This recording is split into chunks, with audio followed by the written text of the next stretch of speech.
All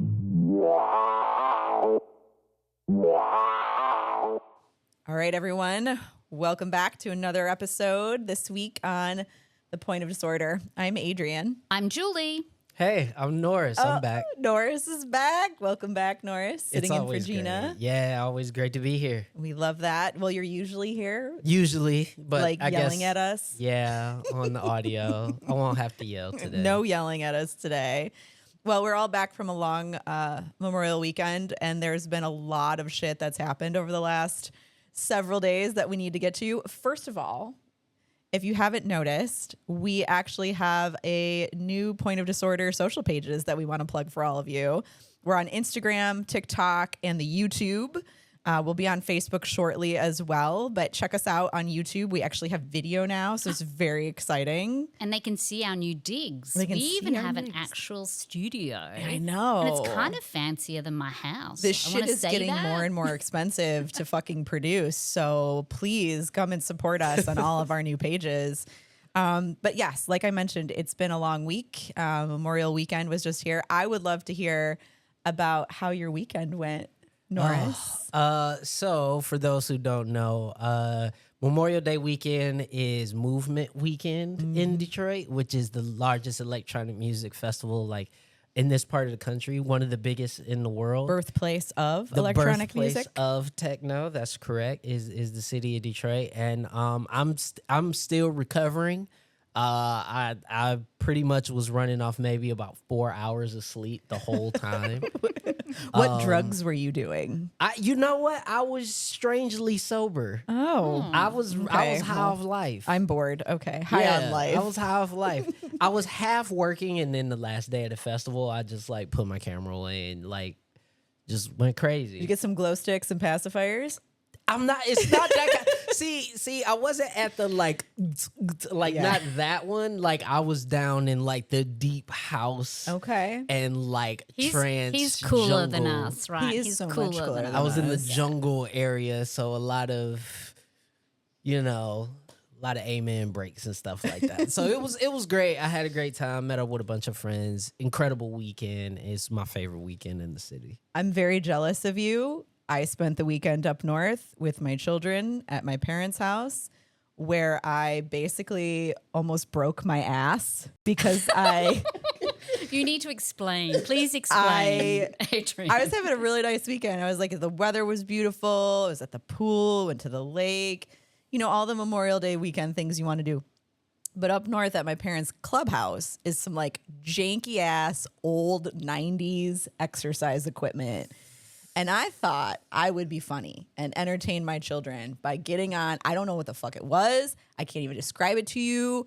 But I was also in a bathing suit and a cover up. So I was trying to get off this thing. Was it a treadmill or something? No, it wasn't. Not a treadmill. Trying to be on the parallel bar. Hold on. It was like really like, you gotta like have your feet up and you're like going like this. Oh my God. I don't even know how to describe it. This is where everyone needs to look at us on YouTube because watching you just do that whatever is so just worth happened it. was hilarious. So there was no way to gracefully exit off of that piece of equipment. And I went ass over tea kettle. Like I flipped backwards. I hit my lower back so hard. My entire coccyx, my tailbone is bruised, is black and blue. I am sitting here right now in an awkward position because I'm kind of hurting. So that was my week. And then I had to drive back 3 hours. So you had to sit in the car for 3 hours. Yeah. So my kids witnessed it. Thank fucking God. No one else was around to see this happen. So were they laughing? No. Were they concerned? They were very concerned. Oh, bless their little hearts. They get worried about their mother. If my mom felt like that, I'd have cracked up. I'll be honest with you. Right. It was not funny. My dad, who just had a hip replacement, had to come and help me up. Oh, shit. Oh, no. So he was full of empathy. Like, oh, my God, my poor child. He was like, what happened? Because he wasn't even paying attention. That's funny. So my ass is broken. I'm hoping that it'll be better. I want to hear what Julie's been up to this weekend, too. Before we move on to that, I just want to say that adds a new visual to Broke Girl Summer. Broke Girl Summer. Broke ass Girl Summer. Broke ass. Like literally and figuratively, I am broke ass girl summer. I kicked it off. I kicked off Memorial Weekend being broke on my ass, quite literally. Literally. I'm very sorry, and I do feel bad for you. We're going to have to get one of those whoopee cushions for you. Oh, yeah, like a that's what we donut? need. Yeah, I think women use it after they've given birth, Yeah, right? Yeah, I had we need one a of whoopee those. cushion. Yeah, some ice. just donut gotta ring or something. Ice my yeah. taint. It's fine. Jesus. Okay. If no one's been introduced to our podcast before, welcome. You're welcome. All righty. My weekend. Okay, so I had very sort of humble and sort of broke girl summer plans for the weekend, to be honest. I did plan to go to a book launch and I invited a couple of friends along. It was going to be fun, supporting local artists and local authors and local businesses. So that was my plan, right? Okay. That's how I started. Then it was postponed. And then I had all of these people coming to me that friends of mine that are just like, what a fucking week I've had. I need to blow out with you this weekend, Julie. Why is it people choose me to blow out with you? Because you're fun. Because you buy the good champagne. Yeah.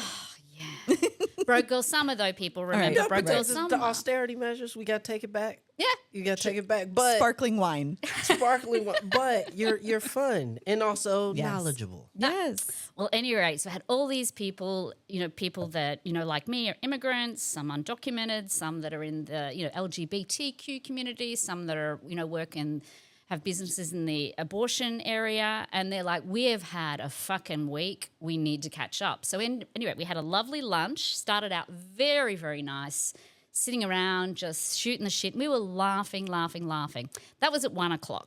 Fast forward to 9:00, we were so drunk. It was debaucherous, but lots and lots of fun. And then I woke up on Sunday with not just a mild hangover, and you all know that I don't get huge hangovers generally. I've got a pretty good tank. I can, I'm pretty good at holding my liquor, right? Right. It's my superpower. But I woke up and I thought it struck me how divided we are, because I realised from the conversations I'd had on the Saturday with all of these people that are directly impacted by everything that's happening in the administration here in America right now, versus the conversations I'd had during the week and honestly since then with people that aren't impacted, people that don't, they're not immigrants, or they don't, they're American citizens, they're not people of colour, they're not in the LGBTQ community, they're just not impacted. And I thought, oh my God, we are again divided. Yeah.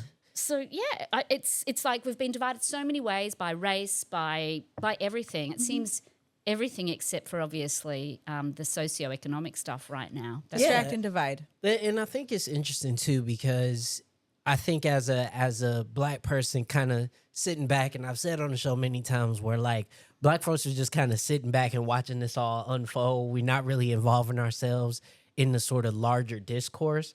And it's interesting because I think this is the first time in my lifetime, that's for sure, where I'm seeing that bifurcation particularly happen amongst white people, by themselves. Obviously there's the separation between liberal, conservative. That's always been there. Yeah. Rich, poor. That's always been there. But even among people who are in the same sort of economic class, you're starting to see oh, well, my husband's Latino and he's got family who's undocumented. So our family is immediately impacted. And then literally the people who they work with or live right next door, they're just don't care, doesn't matter, ship them off, right? Whatever. Yeah. And it's quite jarring, because I don't think I've seen this happen in other communities before. Yeah, it is so interesting. And I'm talking about people that I know that are very liberal, share our values and believe in everything that we talk about. But there is so much shit being thrown at the moment. Like you said, and I quote you all the time, Norris, until the brick comes through the window, that's exactly. Well, yeah, and more bricks are going through more windows right now. But they're throwing so much shit that me as an average person, if I'm not being impacted, I don't want to know about it, because it's too depressing, it's too exhausting, and I just want to fucking survive. And right. that's not how I think, obviously, because I do this day in, day out. But I'm just saying that's what I'm seeing in other people that aren't being impacted. And I don't blame them for that, because this shit is exhausting.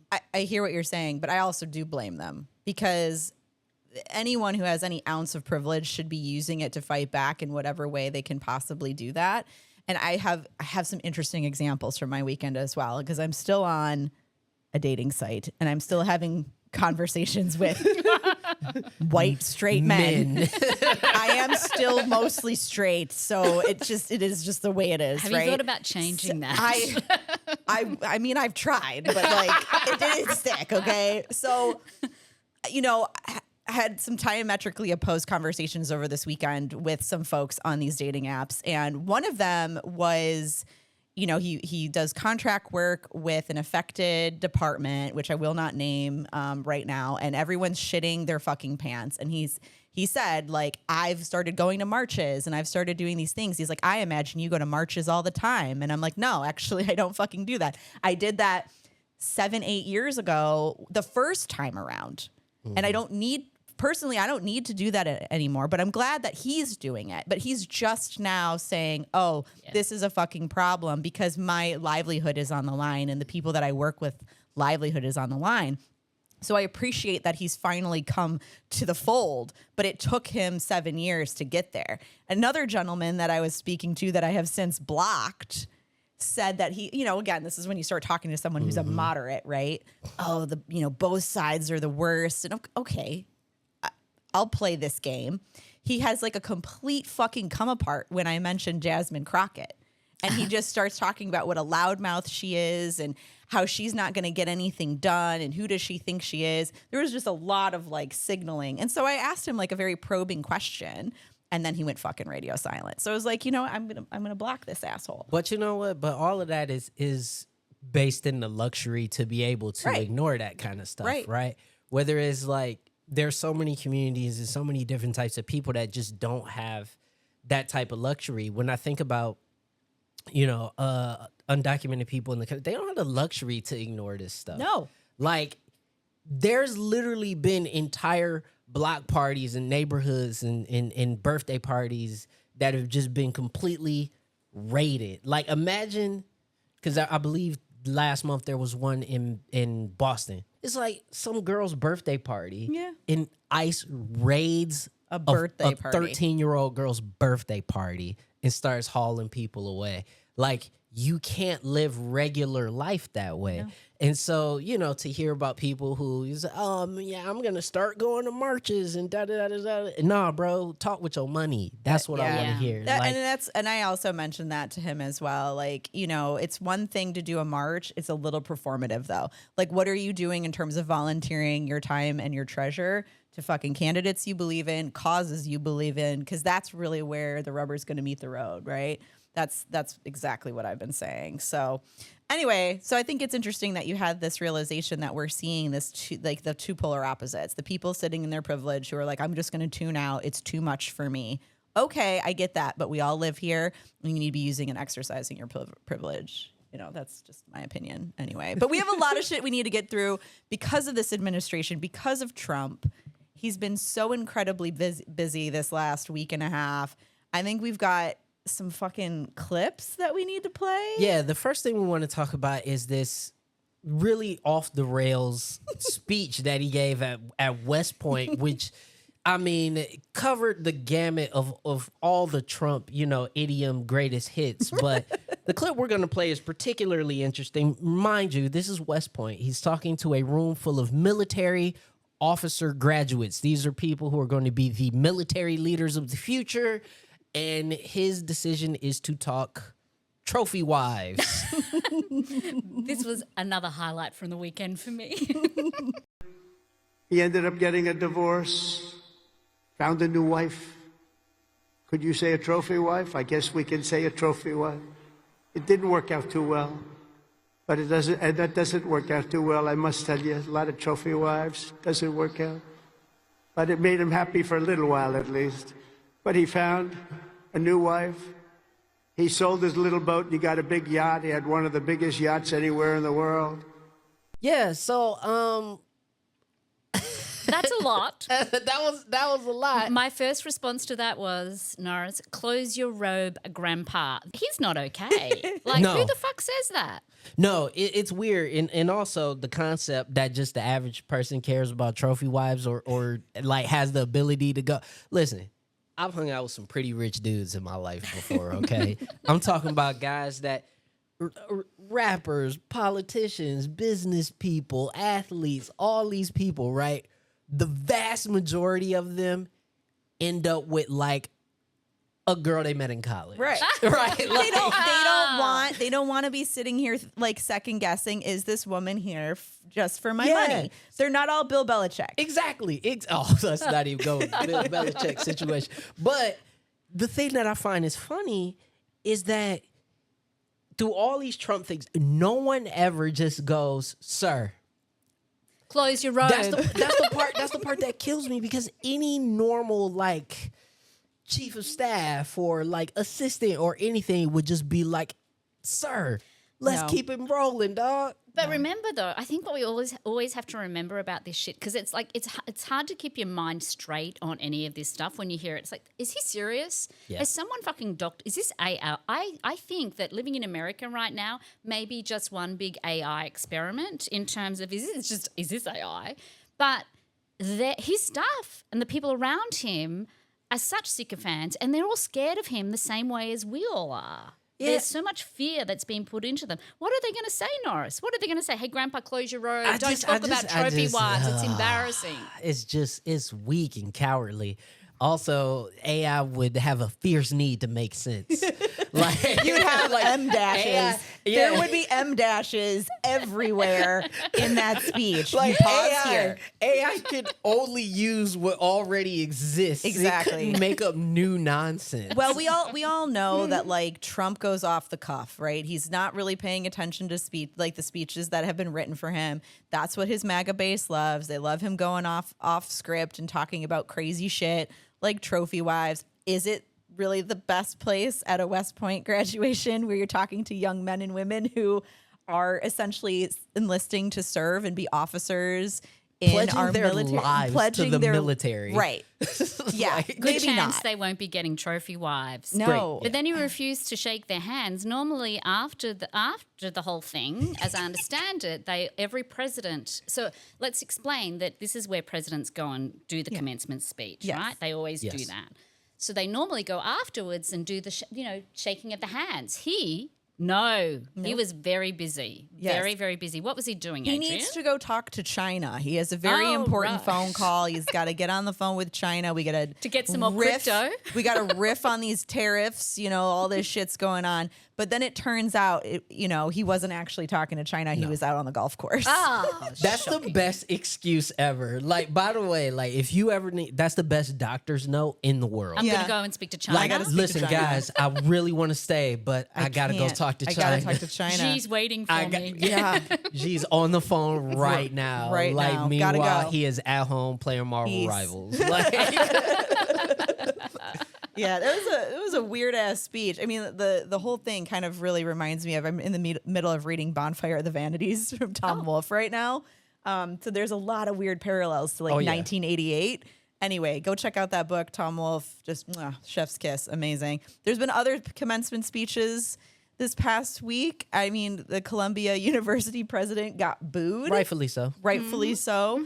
Scott Pelley from CBS, from 60 Minutes, he slammed Trump at the Wake Forest commencement, which is great because I know, wasn't there like executive producer or One of the producers over there actually sued or was in the process of suing the larger CBS, basically saying like, you guys are not letting us have our journalistic integrity. Yeah, so- you're they said there was no evidence that CBS was squashing stories, but that there was pressure right? to run certain So stories. now all their around the world. journalists are going fuck you, Yeah. like on a national stage, essentially doing it at And his commencement messaging speeches. was so on point. I feel like it's the best message that I've heard in terms of explaining exactly what's going on here. Because he was talking about the fact that when you're threatening, and remember this is Memorial Day weekend, right? Which is basically about they fought for freedom, our freedom. They died for They literally our died freedom, for right? us. So he really focused in on when you're threatening students, when you're threatening businesses, when you're threatening law firms, when you're threatening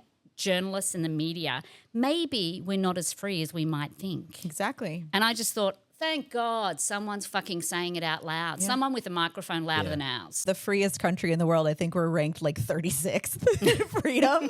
No, we are, and we've dropped precipitously over the past 7-8 years, particularly because of the assaults on the free press. That's right. And so it's called the fourth estate for a reason. It literally is a pillar of society that must be protected. When it's not Jake Tapper. Let me just note there.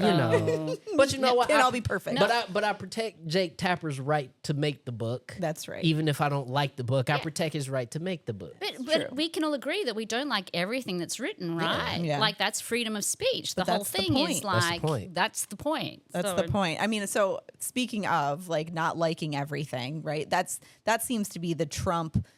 Just the Trump mainstay is I don't like it. I don't like it. I don't like what these people said about me, that kind of thing. So we've all heard about Harvard this week. So kind of pulling on this commencement thread. Trump is very pissy with Harvard right now. We don't know if it's because Barron didn't get in or what the whole situation happens to be, but we know that the administration is trying to force them to get rid of international students and increase their tax endowment as well.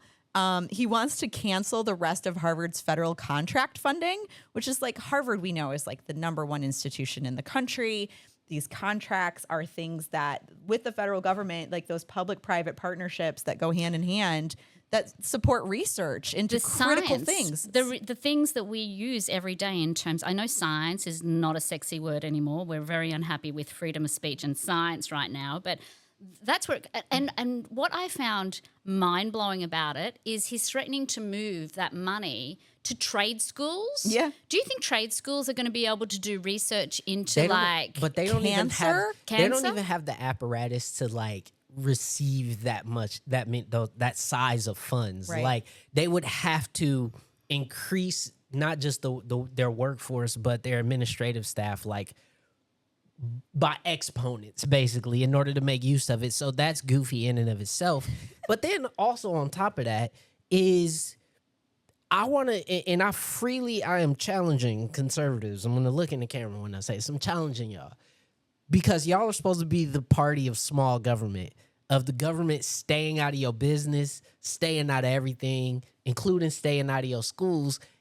And Trump can't stay out the schools. No. He cannot stay out of Harvard. He can't leave them alone. I'd just like to note that they can no longer take that moniker, the small party, or small government party. Because this dude has been putting his finger in every orifice of government that there is. of private business. Right. Yes. He is so like, well, the market's being manipulated, everything in terms of businesses being impacted. But I just want to up what you just said, Norris. That is a stunning part to me, is that this is a reminder, this is not a public school. This is a private school. And on top of him, fucking messing with them, the international students portion of it I find very interesting as a move when you want to be and claim to be the best country in the world, the best and the brightest, right? You cannot attract the best and the brightest are not going to come. But they don't want to because they don't want those hippy-dippy ideas from Europe and Asia coming over here and infiltrating our great white America. But that's what it is. It's not so much even just about the removal of the international students. It's when somebody sits here in your face and you're in a classroom and they're telling you, yo, your country sucks, bro. Like you think you're free and you're not. Nope. You think you have health care, but you're broke. Like all of these examples you could get from other places in the world, they want to remove and reduce that inflection point as much as humanly possible and isolate us. How long do I have, Norris? The clock is ticking.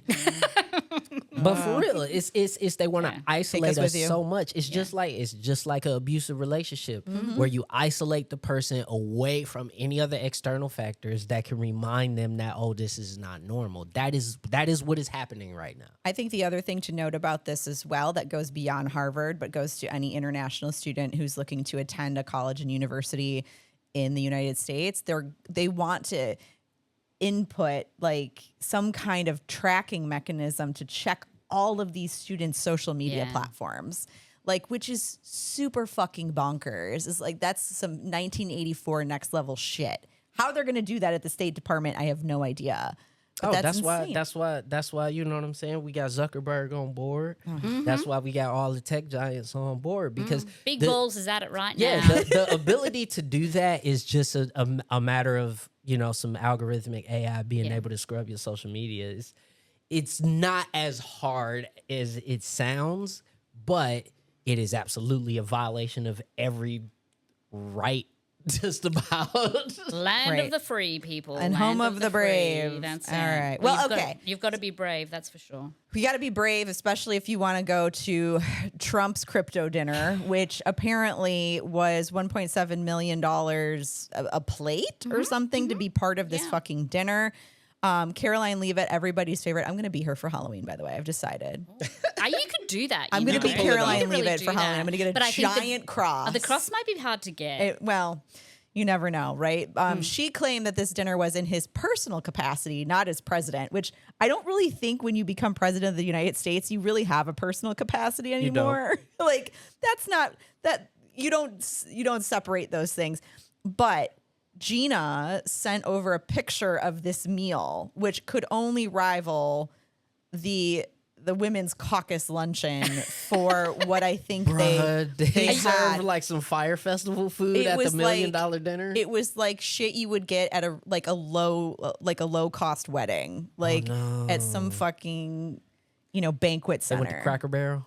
I mean, it was like a banquet center type meal. You had like a little filet that was like overcooked, these mushy looking mashed potatoes, and like vegetable medley. I just want to point out that dogs eat dog food. So just saying. But let me just put some context to this right quick. So this dinner was indeed hosted by the president, quote unquote, in his personal capacity, which, as we said, he doesn't have anymore. But the average spend, right? So people had to buy this bogus crypto coin or token in order to win to get a chance to be selected for this dinner. And also the token has his head on it. Yes. So this is the meme that we were talking back in January, right? Reminder, we were talking about that. So just a reminder that it started off at $75, it dropped to $7, which is exactly why he did this. Yep. This is him just, grifting and manipulating this stupid market. On top of that, reminder, sorry to sort of walk all over you here, Norris, but a reminder that you don't know who the fuck has actually invested in this. It's still a meme coin. It's a shit coin. It's basically there is no visibility as to who basically invested in it. And one of the people was Justin Sun, who's a crypto bro linked to China. So we're really worried about national security. Just throwing it in there.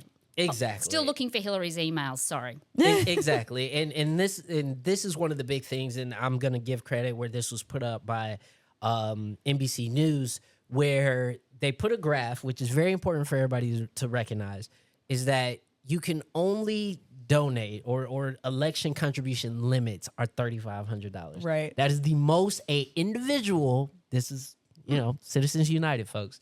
This is what the most an individual can give to a campaign or elected official. Not a PAC or a Not super a PAC, PAC. right? A person. The average person spent $1.7 million to get into this dinner. The median price, meaning where you fell in the middle, was almost $400,000. This is how you wash money. Yeah. This is how you get unlimited money, and no one can do a thing about it because we have no idea where it comes from. So I'm now calling the White House the crypto casino.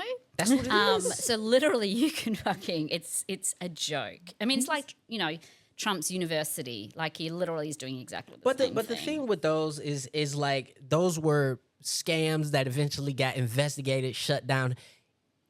there's no legislation that can stop this right now. A week after he got in, he fucking wrote an executive order to basically take away any regulations that are associated so there's no to these legal shitcoins. apparatus to stop this. Right. And Exactly. that's the problem. Exactly. The crybery. The crybery. Crybery of the week. And you get a shitty dinner out of it. I was about to say exactly the same thing. Imagine that the people you're not going to a good event when you have to wear a hat and a mask to cover yourself when you're going in there. Did you see that? they had you're to too wear masks. Yeah, These crazy masks. If you're too embarrassed to be seen going in somewhere, maybe you shouldn't be going in there. I don't think it was embarrassed. I think it was just like, let's not let the people see just who is coming into this dinner. I don't think it was an embarrassment thing. I think it was like on purpose. literally like the people cannot know who is at this dinner or they will they're set being this bitch on sued. fire. Well, by the because it's FEC. money laundering, basically. Yeah. It's, anyway. Ugh. Oh, awesome. I mean, we can go from that to the fact that Trump has always touted himself as this like pro-peace president, right? Like that's the 3 Ps, if you will.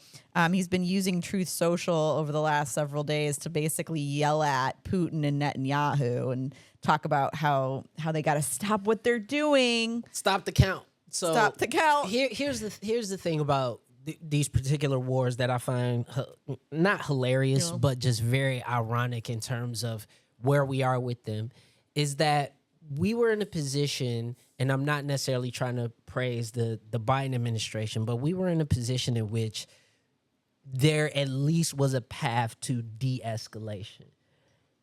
We spent the better part of 3 months now with a guy who basically said, do what you want. And then now all of a sudden, hey guys, chill out. Yeah. No, And I'm going to talk to you over my social media platform. That's how we're going to do it. It's ridiculous. And also, there's no incentive for Putin or Netanyahu to listen to anything this guy has to say. No. Period. The whatever leverage we had as American foreign policy apparatus has been completely eroded and destroyed. The fact that Marco Rubio hasn't been anywhere to talk to any of these people is also completely emblematic of the fact that our State Department is fucked and being run by Marco Rubio. Exactly. I mean, let's just exactly. And this is done. Whatever hand we would have had in ending either one of these conflicts is over. And I think we need to just accept that. This will not be ended by American diplomacy, No, period. I think it's going to be completely up to the Europeans. Yep. They're going to have to step up and do the thing. War in Ukraine's been escalated as well. They've lifted all the regulations on missiles. So essentially Ukraine can use missiles and fire at will into Russia, which, seems like a real good idea. That's great. Obviously, Netanyahu and his government has been continuing to just destroy Palestine and displace and kill people there. I think they finally got some aid in over the weekend, and there were runs on all of that food and that aid. I mean, these are children that are starving. That's a fucking famine there right now. Yeah. And we've got this fucking asshole puppet over here, Putin's puppet, essentially saying, "Oh, come on, guys, let's maybe stop, maybe don't do that." Okay, Yeah. cool. We're going to be having more conversations around particularly Gaza in the future. Yeah. So stay tuned for those. Yeah, They're look gonna out be- for a special podcast Yep. coming up Yeah. where we'll be discussing that. A little more deep This dive. is how confident he is, right? If we're thinking about Trump, being the peacemaker as he purported to be when he came in, he's so confident that is this golden dome system that he's wanting to bring in at the cost of $175 billion, which I believe a part of that's supposed to be funded from the big, beautiful bill. The murder bill. And now he's basically offering for Canada to get rid of their sovereignty and become the 51st state again by saying, "Oh, you can come under our big, beautiful gold Dome. He's doing that again. I mean, Yeah. wasn't this something from the 80s from Reagan? Wasn't it Star Wars? Yeah. It's like a missile defense system. Like essentially that's, I mean, who's coming across the ocean and attacking us where I have to be worried about having to have like a golden dome over my head? A Moab absolutely could clear both oceans. The problem is that it would be pinpointed by our satellites, Right. usually intercepted and probably destroyed in the upper atmosphere. But the point is that he's only saying this because that's a thing that he can understand. I don't think he actually fully can grasp the concept that we already have missile defense systems. You guys, wait, hold on. This is the man who's in charge of everything. Yeah. I can't. But he does every know a week lot it's- about trophy wives. If you're Right. interested, If you're that's interested in your that. expertise. I mean, there's got to be a reason why it's called golden too, right? It's fucking golden. Everything's Absolutely. gold. Like, Absolutely. Oh, it's didn't just a anybody whole lot see of Under the shit. Dome? I mean, that was a Stephen King novel. Nobody wants to be under your fucking dome. But my point is that if he was really confident about like world peace and what he's doing, then this fucking golden dome thing that he's going to spend 175. Anyway, whatever. Okay, well, That's why I brought that up. we got to move on from Trump. I can't take much more. I feel like our podcast is so centered around him, and I hate it, and it makes me sad a lot. But so speaking of throwing millions of dollars away on things, the DNC is looking for the next liberal Joe Rogan. Looking at you, Norris. Hey! We're so lucky to have Norris here because he's an actual journalist. He is an actual journalist. He gives us a little bit of cred, like a little bit of street cred when our work is done here. But they're basically throwing millions of dollars at consultants to come up with a strategy to make the Democrats more popular online. So guess what? You know how I'm always looking for a new economic plan for myself. Yes. Okay, I'm a consultant. The Guerrilla Politic, we're here for you, DNC. Give us a call. We will help you reach out to these fucking incels. I mean, these men that we need to be talking to, right? So there's a quote here from the New York Times. The prospectus for one new $20 million effort obtained by the Times aims to reverse the erosion of Democratic support among young men, especially online. It is codenamed SAM, which is short for Speaking with American Men, a strategic plan, and promises investment to, quote unquote, study the syntax, language, and content that gains attention and virality Just in stop. these spaces. Stop. It recommends buying advertisements in video games, amongst other things. Okay, let me. I gotta step in here because Norris is about to explode. No, because it centers on three things that I've spent most of my life in, being content creation, video games, and online communities, and journalism. DNC, call Norris. Okay, He's let me available explain to something help to you. consult. You can't make the new Joe Rogan because Joe Rogan was Joe Rogan before he was Joe Rogan. Exactly. If that makes any Doing sense. Fear right? Factor. He's He been was around for already known, decades. but beyond that, let me say something to the DNC, and y'all don't want to hear this. Y'all already have that person. Her name is AOC. That's right. And y'all sidelined her. When she was first running and first got into the House of Representatives, she was on Twitch almost every week to thousands, among hundreds of thousands of people. And she was pulling right-leaning people and left-leaning people. Why? Because they said, if you roll through all of her chats, you don't like either one of these parties. You're talking about helping me, the working man. That's what I care about. You sidelined her. Right. You had the person. You had her right there. Well, And Norris, just a reminder that AOC, we know from the 2024 election, she took people that voted for Trump also voted for her. Exactly. And that's an absolute fact. So it's Yeah. not just when she first ran. This is still to today. Absolutely. People left and right. You don't need a $20 million consultant to tell you that. No. And if you did, that's... Adrian, let's get it. It's not just the messenger, it's the message at the Yeah. end of the day, right? So we were talking in here before we went on the pod about the fact that Charlie Kirk, though we all fucking hate this guy, has Turning Point USA. They have invested in this person, in Charlie Kirk, for over a decade. So the DNC just now waking up in 2025 and saying, oh, we need to reach working men. Let's study their syntax. I don't know. Maybe give them a fucking message or something that they can glom onto that actually makes sense. It's actually going to improve their lives. It's not even that. It's the fact that when you look at the conservative sort of talk media apparatus that has existed for the better part of 40 years. Yeah. The blueprint was made by Rush Limbaugh, and all they did was replicate that online. So you had your Jordan Petersons and your Andrew Tates and your Charlie Kirks and what's the other one? The little short Weasley one. My mate, what's his name? You know who I'm talking about, yeah. Shapiro.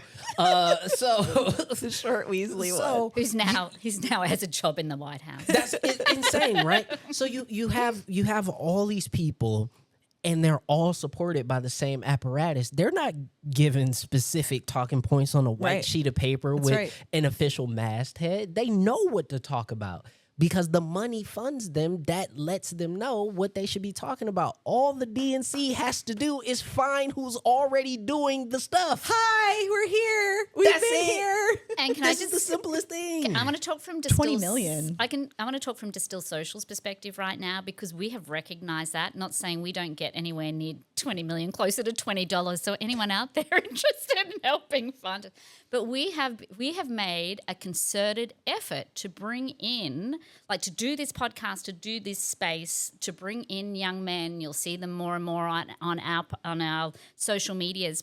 But what I do want to say is we go to a lot of these conferences. So we went to Charlie Kirk's Turning Point last year. I personally went. I got thrown out 3 days in a row. Had to hide my credentials in the toilet to make sure no one took them off me. But, what they do there, they invest. They spent a shit ton of money on that thing. 3 days here in Detroit. People had come from around the country, around the Midwest. I'm pretty sure they had several of them, but everyone from Ohio to Indiana to they'd come in from everywhere. And what that is the connective tissue that they're building. It's not just online, it's in person as well, because they understand that after the pandemic and what happened in 2020, 2021, people became disconnected, right? That was an opportunity to just fill that vacuum and that void where people are connected. And let me tell you, having been to hundreds of Trump rallies as well and to a lot of these events, people feel like they're there and they're listened to and they've seen and they're having fun and they bring joy. And they do, and that they're a part of the network, that Right. they are contributors, they're vital pieces of this larger puzzle, right? Like I'll use an example, and our producers laughed at. I've been to TwitchCon a couple times in San Diego. If you don't know what TwitchCon is, it literally is a convention for like video game streamers, right? And part of why Twitch was able to continue to grow and game stream was continuing to grow is that they would have this event, and within the event, not only would you have these, parties and competitions and stuff, but you would have these talks and symposiums on how to stream better if you're playing this kind of game. If you're a visual artist, here's some of the software you should be using. Here's some free software that you could only get here on like beta versions, so on and so forth. The entire event is built around how can people interface with and become a part of this ecosystem. That is what happens at your Turning Points and your CPACs and all the rest of these things. So when they go and see Charlie Kirk or they go and see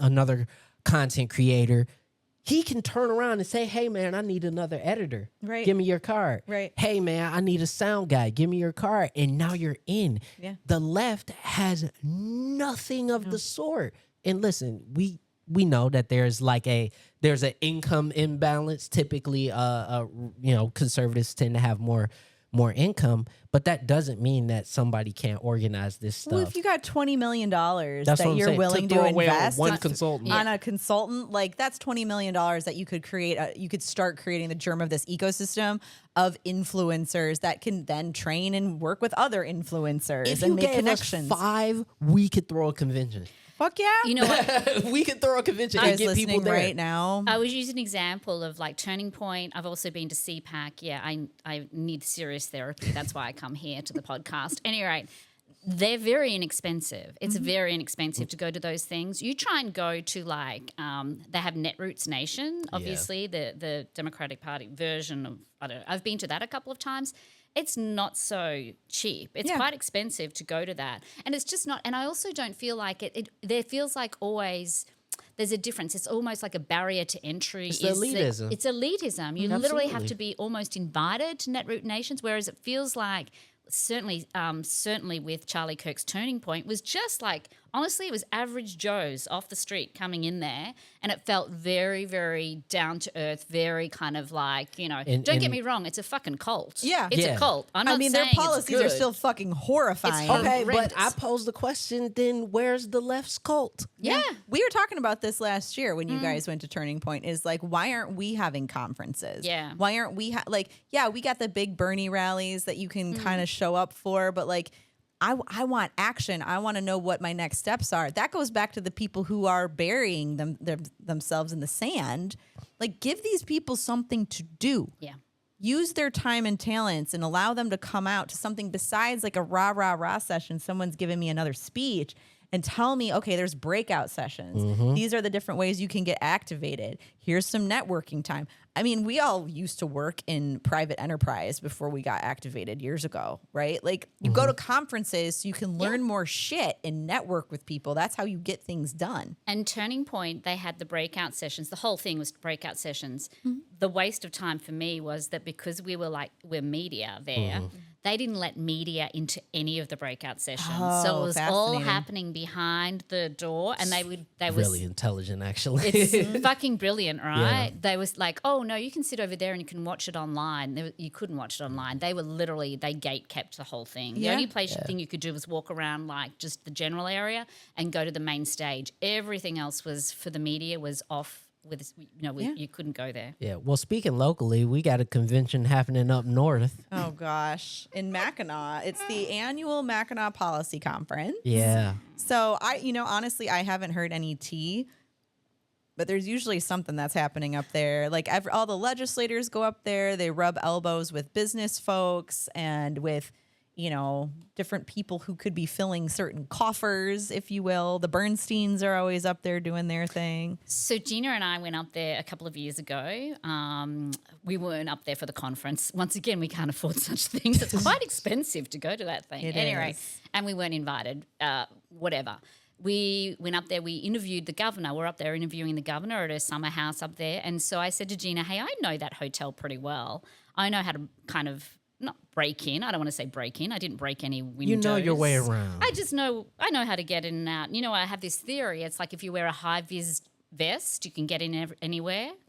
If you wear a jacket, you can get in anywhere. Like, there are a couple of theories that I have. You're like giving away all of your secrets. Oh my God. I know I should be charging for this, but it's true. If you look like you belong somewhere, then no one's going to fucking question it, right? So anyway. Fake it till you make it. God, she says I've been doing it for how old am I? Anyway. So we walked in, we got in, and a couple of people looked at us oddly, but we're just walking around. And the thing for me, and I know a lot of people go to it, I think we just need to look at who the sponsors are. A reminder that the Mackinac Policy Conference is full of legislators. That's all you see. Like when we're up there, they were everywhere. The Diamond, I had a look at who the sponsors are. The Diamond sponsor is Blue Cross Blue Shield. Of course. The big insurer, health insurer here in Michigan. I don't need to talk about how we feel about health insurance here. But anyway, DTE, peeps, DTE, shocking to me. I'm so shocked. Did they fly up there on a new plane? Clark Hill Public Strategies, who I didn't know who they were, but I had a fair idea that they were lobbyists, maybe. Quick Google search confirmed. Yep. Consultants and Strategies. lobbyists. Use the word strategies That's right. in lobbyists. place of consulting. Huntington Bank, KPMG. Anyway, I think it's a beautiful place to go, and obviously it's very interesting. I looked at the schedule, like the agenda looks interesting. I just question, is this where all the lobbying and the money starts? Like, I have to. Yes. It seems too obvious to be true. But Norris, I'm going to question you because you're been here a long time. You're a journalist. You know this shit. It's the money event of the year. I think it's really important. The way I feel about it is this: is our system right now, until we change it, is what it is. And unfortunately, that means money is a large part of that system. Mackinac is kind of where the money comes out to play. Right. A lot of the donors, the lobbyists, the strategists, they all go up there, they meet. Us as press, every now and then, we just go up there and hopefully somebody get too drunk. And That definitely always happens. and it always happens. And hopefully it gives us something to talk about.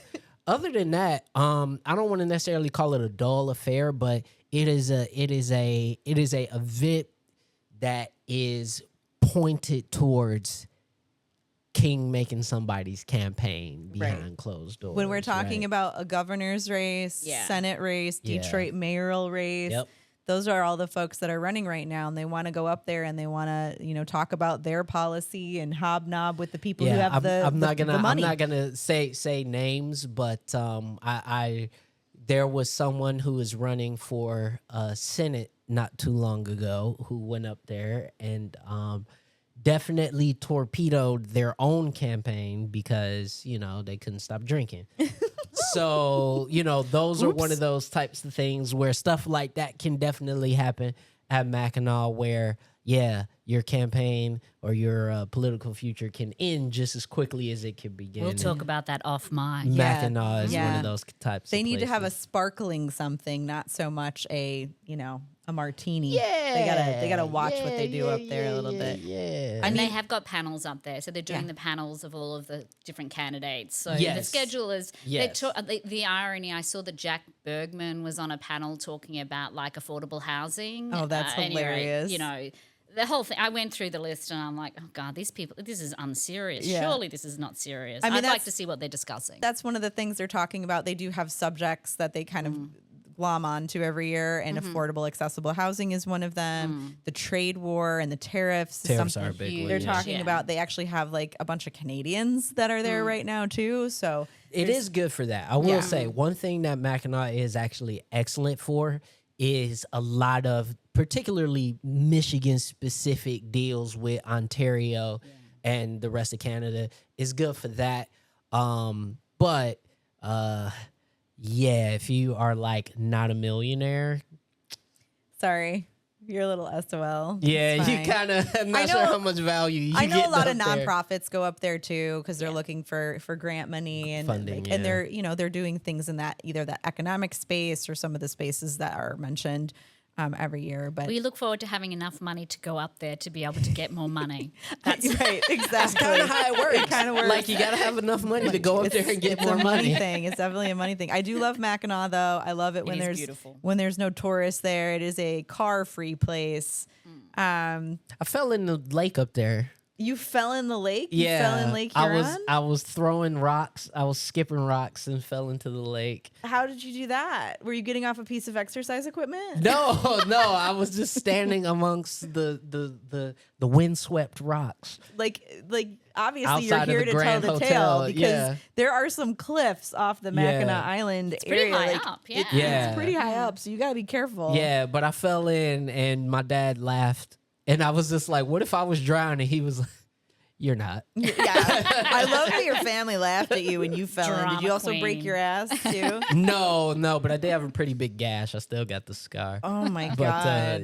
Mackinac has bittersweet memories for me. I gotta It get is in very Go for the there. fudge though. Fudge. Yeah. Ugh, Fudge. No, too sweet. Go No, for the fudge. fudge. Don't get regular fudge. Bicycle riding. Not into Fudge fudge. and bicycle riding. peanut Oh my butter gosh. fudge. I like the And horses. the horses are great. The horses you know, are I like cool. taking the ferry out there as well Yeah. because there's no cars. You This gotta is take a also ferry. where they said they might film the new White Lotus, or they were teeing around That was the White governor Lotus. that did that video.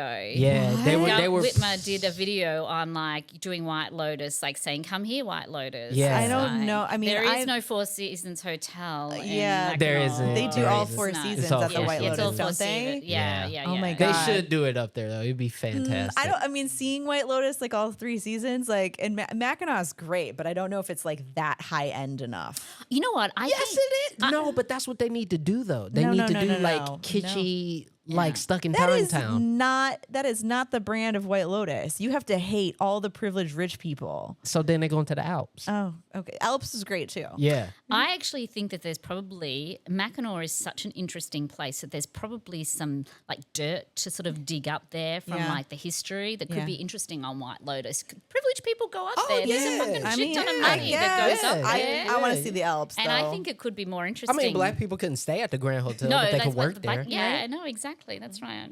Yeah. Yay, racism. Yeah. Yay, Mackinac Island. Yeah, I only go up there like every 10 years or so. It's like a whole thing for me. Do you think President Macron would stay on Mackinac Island with his wife? Nah, not unless he got a PPO or something. The way She got to stay away. manhandling them on the plane. So this is something kind of interesting that we saw happen over the weekend. Saw the video for it. Don't know. You can go Google it, but Macron was slapped by his wife. Like she literally put her hand on his face. It was more of a. It wasn't a slap. It was It more was like like she muffed him. yeah. Yeah. She was just like She right in muffed the him, face. It's yeah. like, shut the fuck up. Yeah, Yeah. right. That was Like, the energy I and like saw you could there. see his face just like go whoa, and like it was caught on camera. Well, it was because he was, we've seen it a million times where heads of state come off the plane Yep. and the door opens, and literally it was that moment between the door like opened and then the camera saw, and because she had that red, It's sort like of bright bright red, red yeah. coat on. Yeah. I have a similar coat that I love actually, by the way. I saw it and went, oh, that looks nice. Anyway, apart from that, like it was just caught on camera, and then he had to walk down the stairs. Right. It was a very bizarre moment that, you usually see these heads of state with maybe Trump excluded from that list who look very polished, very put together, like the president of France, for example. So, I'm wondering if you have any theories about what's going on in their marriage. He's a child compared to her. Like quite literally. She's 72 and he's 47. That's what so, I'm- yeah. An actual child. Like, let's just. So there's a 25-year age gap. Yeah. Yes. And there is some controversy about like they basically when they met, he was 15 and she was 39. 39, What? yeah. And he was in the same grade as As her her daughter. oldest child, yeah. her daughter. So there's some speculation, Yeah. let's just say, It's a around their their relationship. relationship to me. is incredibly French. Very French. So French. So French. I don't like my, oldest relationships I've had are like maybe 10 years older than me. I don't usually go much younger. Is that the cutoff? 10 for me? Socially acceptable cutoff? I is got to 10 make sure years? we all understand each other's references. So I just want to point out, my husband is quite a bit younger than me, But he's which not is unusual. 25 years No, not younger than 25 you. years, but it is unusual. Obviously, like he's 7 years younger than me. That's unusual. That's not bad. No, it generally in society, it's not an expectation, right? Everyone expects that the man man will is be, or they'll be older. close in age, Is right? he so I your have to tell- trophy husband? Yeah, he Trump was. mentions He trophy was. wives. So you're the but what only about one here trophy that husband? has a trophy spouse. I am officially a cougar. I love Like, that for you. and when we met, Incredible. he was like 29, I was 36, 37. I was a cougar, like met his family, and it was like, yeah, they'd be like, oh, that's a bit of an eye roll, right? Interesting. Yeah, Cougar Town. Anyway, I I'm love it. officially 7 years apparently is the cougar cutoff. That's So the cougar cougar cutoff. cutoff. 25. But 25 years is kind of wild on either side. Yeah. It doesn't matter what the gender Yeah. is. Yeah, We it's did wild. mention Bill Belichick earlier, and he's engaged. That just made me want to throw up that whole situation. I know. Yeah, that's super gross that's to just me. gross. I- I don't think this is as gross. I mean, I think there's some history to it, Yeah. but I Right. think what's really interesting about all of this is kind of bigger than what just happened. I think there's a lot that just happened, which he's admitted to. He's admitted that that was a real video Yeah. and that actually happened, and they were joking around like it was in some moment of whatever, right? But let's be honest, there is a lot of shit going on the internet in terms of trying to demasculate, like Emasculate. Yeah. Particularly him. him. Yeah. Like, there were rumors about her being transgender. Oh my God. All sorts of shit has been going on. And literally what's come out of all of this in terms of that video, you'll see the viral kind of moments is look at how weak France is.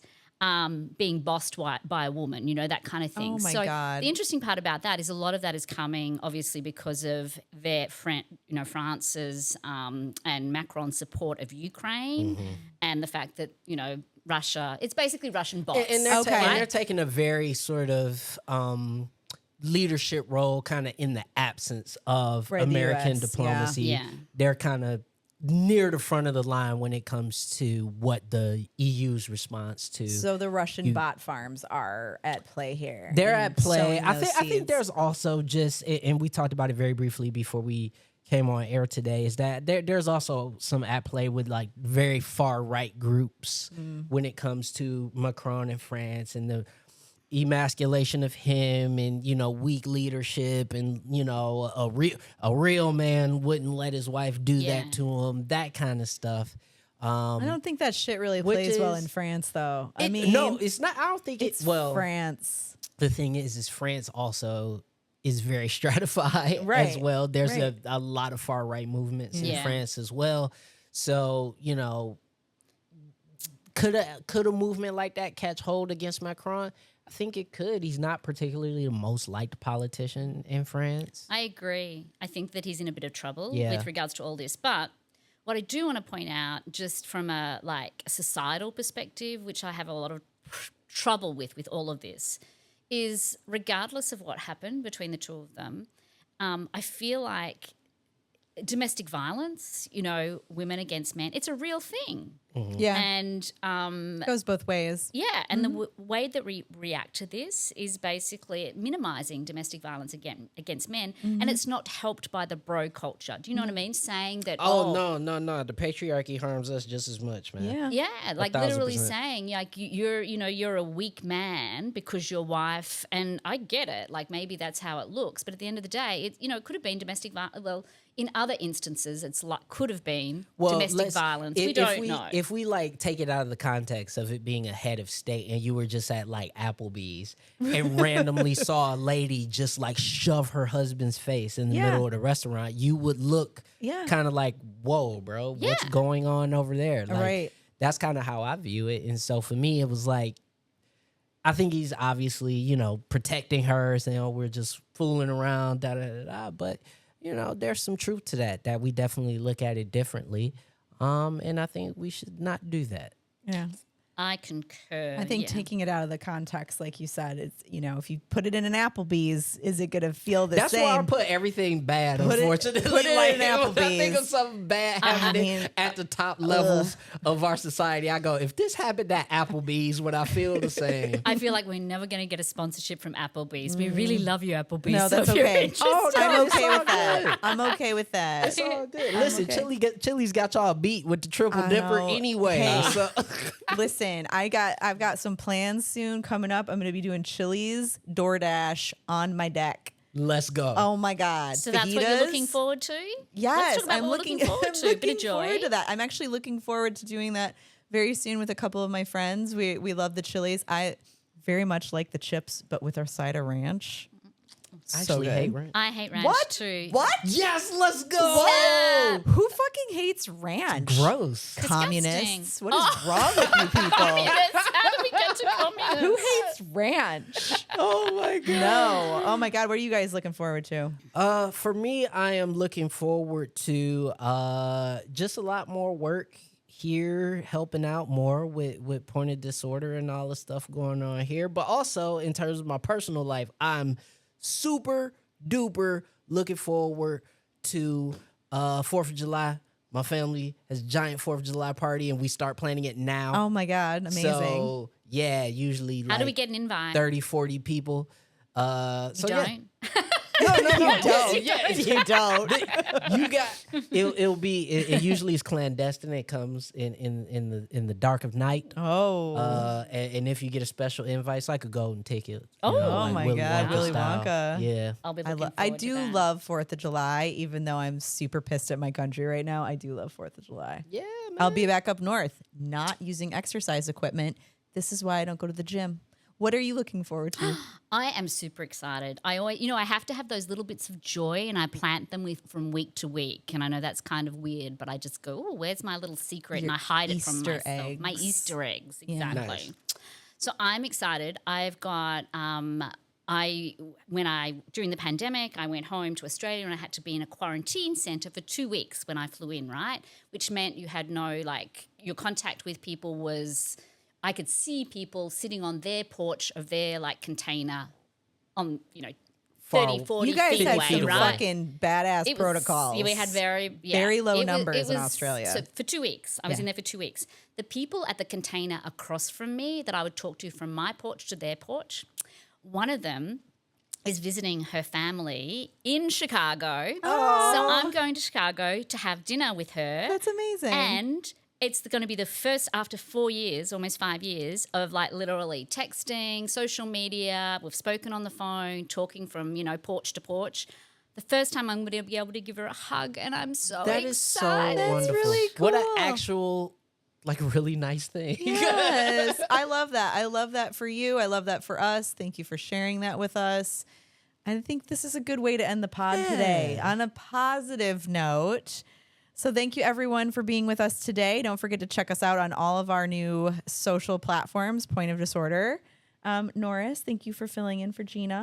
Pat will be thrilled. We love, we forgot to say what's up to Pat. Hi, Pat. Hi, Pat. Thank you, everyone, for being here. We'll see you next Thursday. Bye.